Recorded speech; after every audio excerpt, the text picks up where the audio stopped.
بسم اللہ الرحمن الرحیم۔ ارض مقدس، ارض فلسطین۔ آپ کے بچے آپ سے پوچھے یا نہ پوچھے، آپ انہیں یہ ضرور بتا دیجیے گا کہ ہم فلسطین سے اس لیے محبت کرتے ہیں کہ یہ فلسطین انبیاء علیہ السلام کا مسکن اور سرزمین رہی ہے۔ نمبر 2، حضرت ابراہیم علیہ السلام نے فلسطین کی طرف ہجرت فرمائی۔ نمبر 3، اللہ تبارک و تعالی نے حضرت لوط علیہ السلام کو اس عذاب سے نجات دی جو ان کی قوم پر اسی جگہ نازل ہوا تھا۔ نمبر 4، حضرت داؤد علیہ السلام نے اسی سرزمین پر سکونت رکھی اور یہیں اپنا ایک محراب بھی تعمیر فرمایا۔ نمبر 5، حضرت سلیمان علیہ السلام اسی ملک میں بیٹھ کر ساری دنیا پر حکومت فرمایا کرتے تھے۔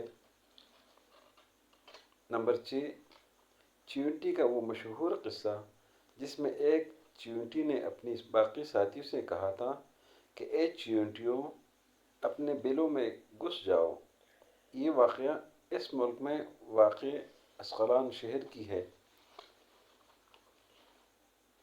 ایک وادی میں پیش آیا تھا جس کا نام بعد میں وادی النمل چیونٹیوں کی وادی رکھ دیا گیا تھا۔ نمبر 7، حضرت زکریا علیہ السلام کا محراب بھی اسی شہر میں ہے۔ نمبر 8، حضرت موسیٰ علیہ السلام نے اسی ملک کے بارے میں اپنے ساتھیوں سے کہا تھا کہ اس مقدس شہر میں داخل ہو جاؤ۔ انہوں نے اس شہر کو مقدس، اس شہر کے شرک سے پاک ہونے اور انبیاء علیہ السلام کا مسکن ہونے کی وجہ سے کہا تھا۔ نمبر 9، اس شہر میں کئی معجزات وقوع پذیر ہوئے جن میں ایک کنواری بی بی حضرت مریم علیہ السلام کے بطن سے حضرت عیسیٰ علیہ السلام کی ولادت مبارکہ بھی ہے۔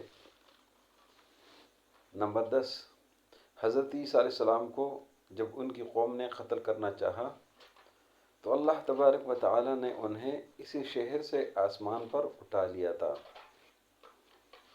نمبر 11، ولادت کے بعد جب عورت اپنی جسمانی کمزوری کی انتہا پر ہوتی ہے، ایسی حالت میں بی بی مریم کا کھجور کے تنے کو ہلا دینا بھی ایک معجزہ الہی ہے۔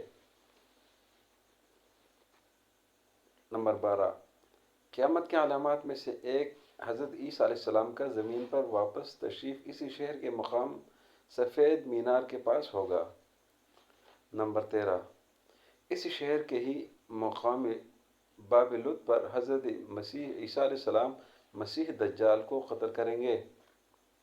نمبر 14، فلسطین ہی ارض محشر ہے۔ نمبر 15، اسی شہر سے ہی یاجوج و ماجوج کا زمین میں قتال اور فساد کا کام شروع ہوگا۔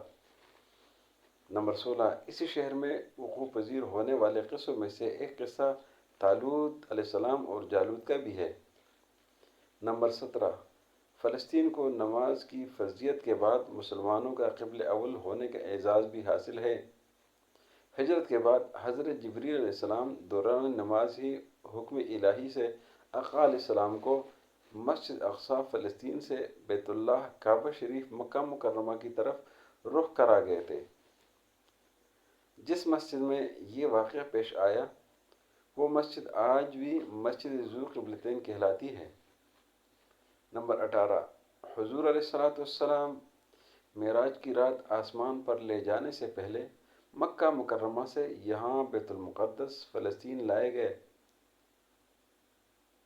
19، سرکار دو عالم صلی اللہ علیہ وآلہ آلہ وسلم کی اقتداء میں انبیاء علیہ السلام نے یہاں نماز ادا فرمائی۔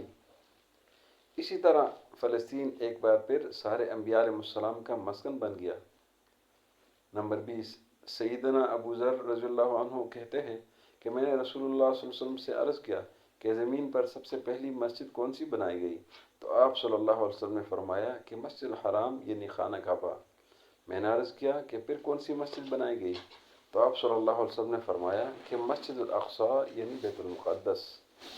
میں نے پھر عرض کیا کہ ان دونوں کے درمیان کتنا فاصلہ تھا؟ آپ صلی اللہ علیہ وسلم نے فرمایا کہ 40 برس کا۔ اور تو جہاں بھی نماز کا وقت پالے وہی نماز ادا کر لے، بس وہ مسجد ہی ہے۔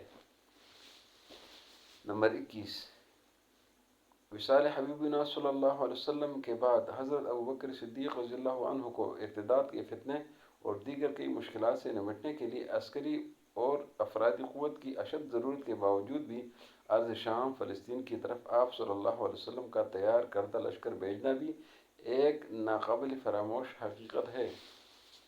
نمبر 22، اسلام کے سنہری دور فاروقی میں دنیا بھر کی فتوحات کو چھوڑ کر محض فلسطین کی فتح کے لیے خود سیدنا عمر رضی اللہ عنہ کا چل کر جانا اور یہاں پر جا کر نماز ادا کرنا اس شہر کی عظمت کو اجاگر کرتا ہے۔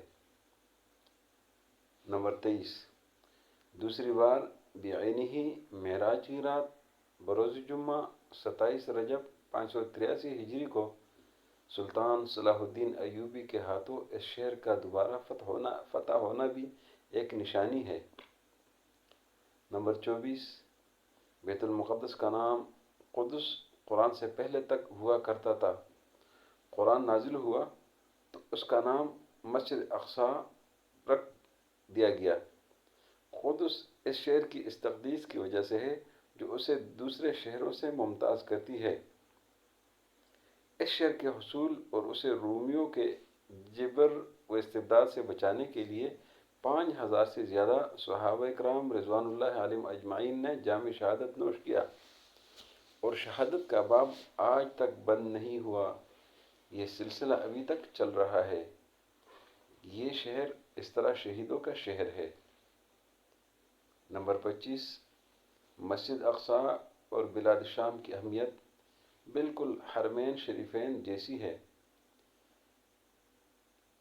جب قرآن پاک کی آیت والتین والزیتون وطور سینین وہذا البلد الامین نازل ہوئی تو ابن عباس رضی اللہ تعالیٰ عنہ کہتے ہیں کہ ہم نے بلاد شام کو التین انجیر سے، بلاد فلسطین کو زیتون سے، اور الطور سینین کو مصر کے پہاڑ کوہ طور جس پر جا کر حضرت موسیٰ علیہ السلام اللہ پاک سے کلام کیا کرتے تھے سے استدلال کیا۔ نمبر 26، اور قرآن پاک کی آیت مبارکہ وَلَقَدْ كَتَبْنَا فِي الزَّبُورِ مِن بَعْدِ الذِّكْرِ أَنَّ الْأَرْضَ يَرِثُهَا عِبَادِيَ الصَّالِحُونَ سے یہ استدلال لیا گیا کہ امت محمدیہ حقیقت میں اس مقدس سرزمین کی وارث ہے۔